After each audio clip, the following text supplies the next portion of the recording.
के तपाईँहरू लेन्स राम्रो रोज्नुहुन्छ, फ्रेममा कम्प्रोमाइज गर्दै हुनुहुन्छ? यदि गर्दै हुनुहुन्छ भने यस्तो गल्ती नगर्नुहोस्, किनभने लेन्स सँगसँगै फ्रेम पनि राम्रो हुनुपर्छ। यदि फ्रेम राम्रो भएन भने चाँडै फुट्ने भाँचिने सम्भावना बढी हुन्छ। त्यो कारणले गर्दाखेरि हजुरहरूलाई म एउटा सजेसन दिन चाहन्छु, ग्लास सँगसँगै फ्रेम पनि राम्रो चुज गर्नुहोस्। जस्तै यो फ्रेम एकदमै राम्रो क्वालिटीको फ्रेम रहेको छ।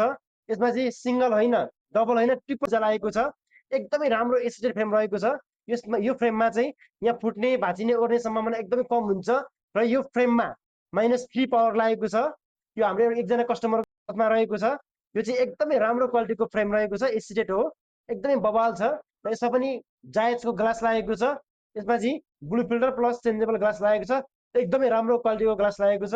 यदि हजुरहरूलाई पनि यस्तो खालको फ्रेममा, यस्तै स्ट्रङ फ्रेममा ग्लास हाल्न चाहनुहुन्छ भने भिजन कार्डमा एकचोटि भिजिट गर्नु होला। धन्यवाद।